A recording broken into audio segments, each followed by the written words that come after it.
அம்பேத்கர் குறித்து சர்ச்சைக்குரிய வகையில் பேசிய மத்திய உள்துறை அமைச்சர் அமித் ஷா மன்னிப்பு கேட்க வேண்டும். கோவை சிவாஜி காலனி பகுதியில் அனைத்து சமூக மக்களுக்கு உதவும் பேரவை அமைப்பு கடும் கண்டனம். கோவை சிவாஜி காலனி பகுதியில் அனைத்து சமூக மக்களுக்கு உதவும் பேரவை அமைப்பு செயல்பட்டு வருகின்றது. அதன் நிறுவன தலைவராக சமூக ஆர்வலரும் வழக்கறிஞருமான புஷ்பானந்தம் செயல்பட்டு வருகின்றார். இன்று இவர் செய்தியாளர்களிடம் கூறியதாவது: நடைபெற்று நிறைவு பெற்ற நாடாளுமன்ற மாநிலங்களவையின் அரசியல் சாசன விவாதத்தின் போது மத்திய உள்துறை அமைச்சர் அமித் ஷா அம்பேத்கரை பற்றி சர்ச்சையாக பேசியுள்ளார். அம்பேத்கர் பெயரை தினமும் உச்சரிப்பதை விடுத்து கடவுள்களின் பெயரை உச்சரித்தால் புண்ணியம் கிடைக்கும் என்று கூறியுள்ளார். இவரது பேச்சு அம்பேத்கரை அவமதிப்பு செய்யும் வகையில் இருந்ததால் இந்திய கூட்டணி எம்பிகள் நாடாளுமன்றத்தில் ஆர்ப்பாட்டத்தில் ஈடுபட்டனர். மேலும் அம்பேத்கரை பற்றிய சர்ச்சை பேச்சுக்கு அமித்ஷா உடனடியாக மன்னிப்பு கேட்க வேண்டும் என வலியுறுத்தினர். ஆனாலும் அவர் பேசியது சரி என்ற நிலையில் அமித்ஷா சென்றார். இவரது செயல் கண்டிக்கத்தக்கது. அம்பேத்கரை கடவுளாக பார்க்கும் இம்மண்ணில் அம்பேத்கரை தரக்குறைவாக பேசிய அமித்ஷா மன்னிப்பு கேட்க வேண்டும் என அனைத்து சமூக மக்களுக்கும் உதவும் பேரவை அமைப்பின் சார்பாக கேட்டுக்கொள்வதுடன் அவரது பேச்சுக்கு கண்டனம் தெரிவிப்பதாக கூறினார். மேலும் அமித்ஷா எப்பொழுது கோவைக்கு வந்தாலும் அவருக்கு கருப்பு கொடி காட்டி அவரை அவமதிப்பு செய்ய உள்ளதாக தெரிவித்தார்.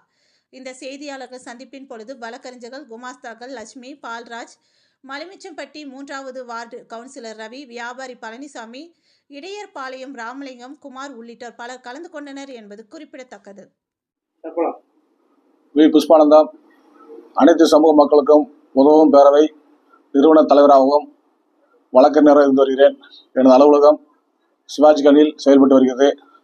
குறிப்பாக கடந்த 2 நாளுக்கு முன்பு சட்ட மாமேதை டாக்டர் அம்பேத்கரை அவமதிக்கும் வகையில் ஒன்றிய உள்துறை அமைச்சர் அமித்ஷா பேசியதை கண்டித்து நாடாளுமன்றத்தில் எதிர்க்கட்சி எம்பிக்கள் போராட்டத்தில் தற்போது ஈடுபட்டு வருகின்றார்கள்.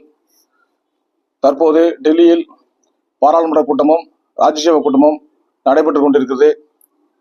இன்று அம்பேத்கர் பெயரை பயன்படுத்துவது பேசனாகிவிட்டது. அம்பேத்கர் அம்பேத்கர் அம்பேத்கர் என முழங்குபவர்கள் அதற்கு பதிலாக கடவுளின் பெயரை உச்சரித்தால் 7 பிறவிகளுக்கும் சொர்க்கத்தை அடையலாம், புண்ணியமாவது கிடைக்கும் என கடுமையாக விமர்சித்து பேசித்துள்ளார். இந்த வார்த்தை அம்பேத்கரை அவமதிக்கும் செயலாகும். இப்படி பேசியதற்கு இந்திய நாட்டு மக்களிடம் அவர் மன்னிப்பு கேட்க வேண்டும், அல்லது அவர் தனது பதவியை, உள்துறை அமைச்சர் பதவியை ராஜினாமா செய்ய வேண்டும் என அனைத்து சமூக மக்களுக்கு உதவும் பேரவை கேட்டுக்கொள்கிறது. தமிழகத்தில் 2.5 கோடி தலித் மக்கள் இருக்கிறார்கள். SC/ST மக்களை அவர் அவமதித்து பேசியுள்ளார்.